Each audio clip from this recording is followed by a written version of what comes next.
Assalomu alaykum muhtaram Shavkat Miromonovich. Men bugun sizga yana bir marta murojaat qilishga qaror qildim. Bu murojaatim aynan o'sha xalqimiz tomonidan O'zbekiston Respublikasi Prezidentining virtual qabulxonasiga jo'natilayotgan murojaatlar va xalq qabulxonalariga berilayotgan murojaatlarga berilayotgan javoblar masalasi yuzasidan nima uchun aynan shu mavzuda men sizga murojaat qilmoqchiman. Muhtaram Shavkat Miromonovich, bugungi kunga qadar men shu aynan xalq qabulxonasi, Prezident virtual qabulxonasi orqali 151 murojaat yo'lladim. Murojaatlarimda ariza, shikoyat ariza, takroriy shikoyat ariza, berilgan javoblardan norozilik yuzasidan arizalar berdim. Arizalarim birontasiga bir ijobiy javob ololmadim. Yolg'on bo'lmasin, bir 8 tadan 10 tagacha murojaatlarim berilgan javobdan qoniqdim.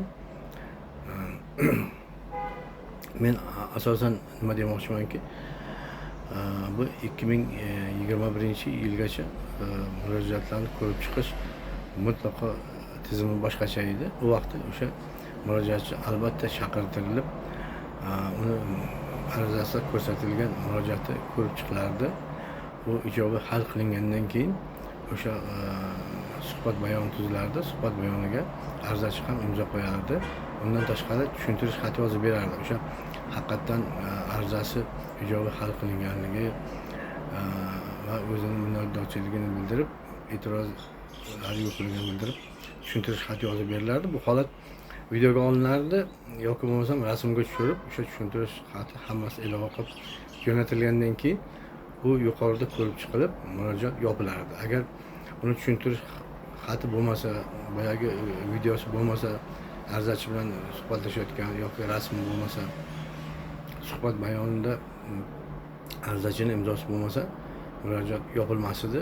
Bu murojaat yana qaytadan jo'natilardi, qaytadan ko'rib chiqilardi. Hozirgi kunga kelib o'sha aynan murojaatga javob beruvchi idora va huquq tartibot idoralari va boshqa korxonalar tomonidan menimcha o'sha murojaatni yopishga ancha qiynalgan bo'lsalar kerak. Shuning uchun tizimni juda ham oddiy va sodda qilib yaratdi. Bu murojaatda go'yoki siz Telegram orqali birovga murojaat qilasiz. Bu murojaatingizni ko'radida xohlagan payti javob beradi. Javob berganda ham o'sha siz so'ragan yoki bo'lmasam o'sha biron munosabat bildirish so'ragan bo'lsangiz, o'shanga u xohlagan tarzda javob beradi. Bu javobni faqat siz bilan o'sha javob beruvchi ikkita shaxs o'rtasida ko'riladi, boshqa hech kim ko'rmaydi. Bu tizim ham xuddi shunaqa qilib yaratilibdi. Buni asosiy joyi bor, lekin bu joyi bugungi kungacha ishga tushirilmagan. O'sha berilgan javob tagida ikkita knopkasi bor. Bittasi yashil, bittasi qizil. Agar siz javobdan qoniqqan bo'lsangiz, yashil knopkani bosib, o'sha munosabatingizni bildirasiz va o'zingizni rahmatingizni aytasiz. Shuni jo'natganingizdan keyin sizning murojaatingiz nazoratdan olindi deb avtomatik tarzda yozib ko'rinadi. Agar murojaatdan norozi bo'lib, siz qizil knopkani bossangiz, qizil knopkada bosib turib, u yerga o'sha arizada berilgan javobdan nima sababdan noroziligingiz va vajdaningizni keltirib munosabatingizni bildirasizlar.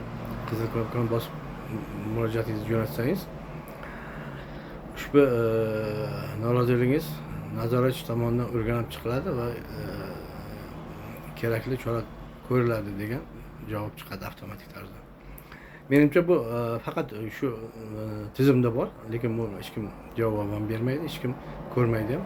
Ular o'sha arizani yoki murojaatni ko'rib chiquvchi tashkilot, idora tomonidan javob berildimi, bu ariza avtomatik tarzda nazoratdan chiqib yopildi deb yopilib ketishi aniq. Nima uchun nazoratchi yo'q, bu xat qog'ozda deyman? Chunki men yanvar oyidan beri 151 ta murojaat qildim. 151 ta murojaatimdan shu kungacha o'sha 10 tasiga yaqinidan rozilik bildirib yashil knopkani bosganman, 140 tasiga noroziligimni bildirganman. Lekin shu kunga qadar mendan biron kishi qo'ng'iroq qilib sizni javob xatlariga noroziligingizni bildirib yozyapsiz, noroziligingiz nimadan iborat yoki qaysi holatdan norozisiz deb hech kim so'ragan emas, hech so'ramaydi ham. Bundan tashqari siz o'sha aynan xalqni fuqarolarning murojaatlarini ko'rib chiqishda juda kamchiliklar ko'pligini bildirib, xalq noroziligini bildirib, juda ko'pchilik xodimlarni o'z vazifasidan ozod etdingiz.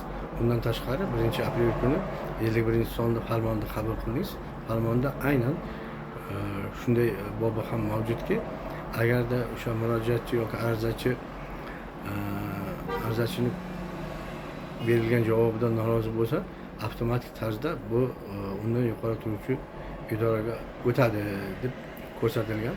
Bu ham o'sha farmonda yozilib qolgan, lekin bu tizimga kiritilmagan. Agar tizimga kiritilsa, boyagi aytganimdek qizil knopkani bossangiz, avtomatik tarzda bu o'sha yuqori turuvchi idoraga o'tish kerak, lekin o'tmaydi.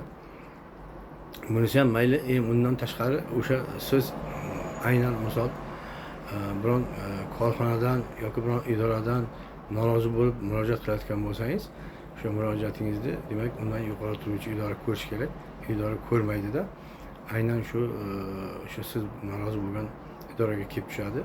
O'sha idora ko'rib chiqib o'zi xohlaganday javobni yopadi.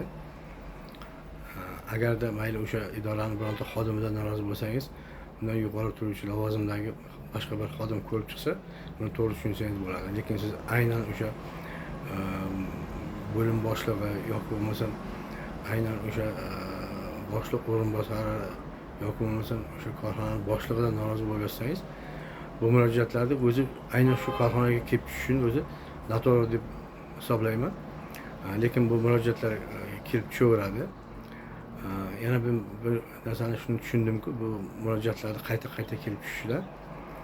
Demak, o'sha barcha fuqarolardan yoki bo'lmasam xalq qabulxonasi yoki prezident virtual qabulxonasidan kelayotgan murojaatlarni yo'naltirish uchun o'sha tajribaga ega bo'lmagan yoki bo'lmasam o'sha yaqinda institut tugatib ishga kirgan xodimni o'tkazib qo'ygan bo'lsa kerak. U xodim uni bir martaga chiqarib o'sha rahbariyatga kirgizib, rahbariyat ko'rsatmasi asosida manziliga yo'naltirmasdan u shunday ko'radiki, murojaat qayerdan jo'natilgan. Murojaat masalan o'sha viloyatni qaysi bir shahardan jo'natilgan bo'lsa, aynan o'sha shaharga qarab jo'natib yuboryapti. Bu yerda siz o'sha shaharni xodimi yoki rahbar tomonidan berilgan javobidan noroziligingizni bildirgan bo'lsangiz ham aynan shu yoqqa borib tushyapti.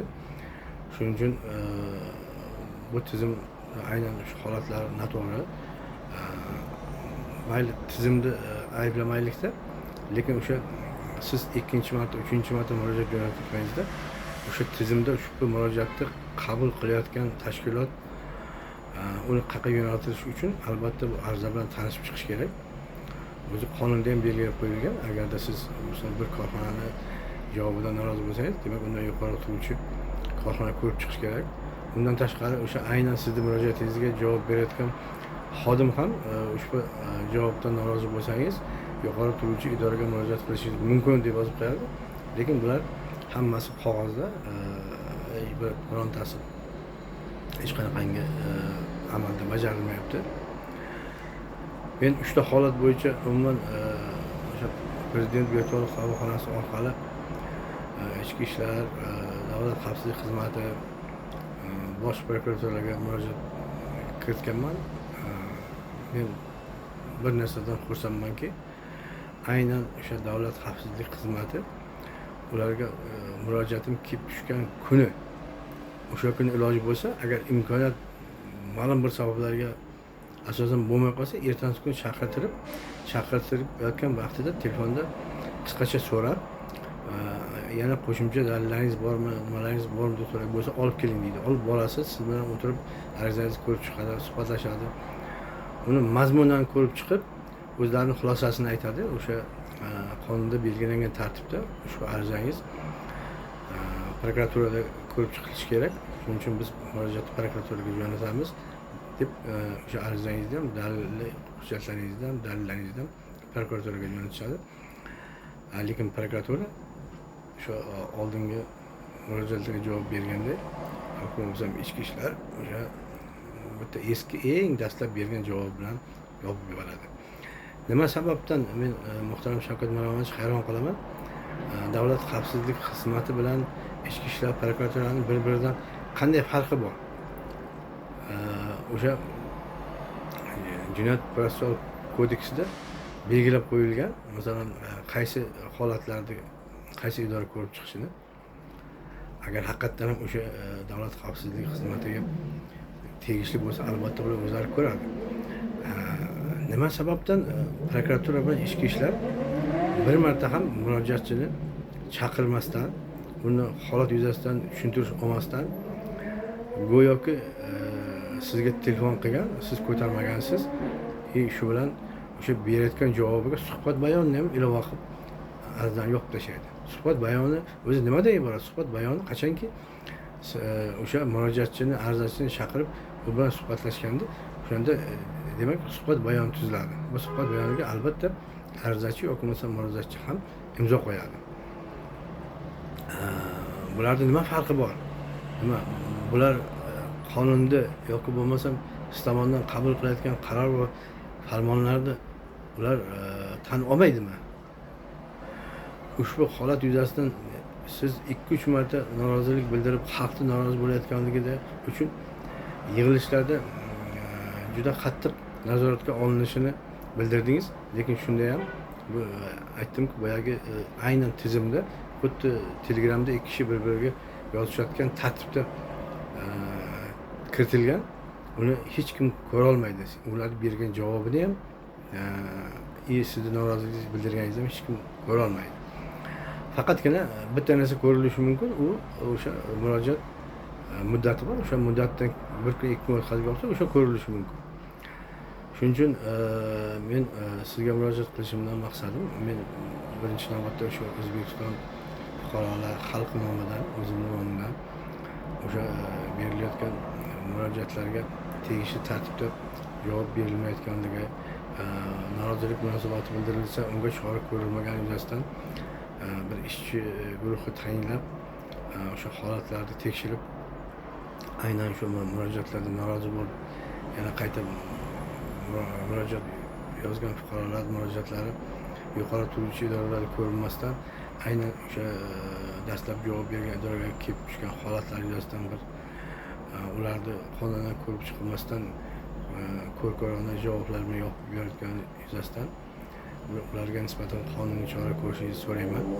Shu qatorida men O'zbekiston xalqidan, O'zbekiston Respublikasi fuqarolaridan shuni so'rab qolamanki, bilaman sizlarda ham o'sha qaysi bir idoralarga shu virtual qabulxona yoki xalq qabulxona orqali murojaat qilgansiz, murojaatingizga qoniqarli javob olgansizmi yoki javob olmagansizmi? Sizni o'sha chaqirtirib, siz bilan suhbat tuzilganmi, yo'qmi? O'shalar haqida kommentariyada yozib, like bosishlaringizni so'rayman. Chunki bu murojaatimiz muhtaram Shavkat Miromonovichga yetib borib, o'sha holatlarga, o'sha tizimga kerakli tartibda o'zgartirishlar kiritish uchun juda ahamiyatga ega bo'ladi deb o'ylayman. Barchaga o'z minnatdorchiligimni bildiraman va yana bir bor iltimos qilib qo'yaman. O'sha o'z munosabatingizni bildiring va sizga javob berilishida munosabatingiz qanaqa bo'lgan shular haqida yozib qoldiring. E'tiborlaringiz uchun rahmat.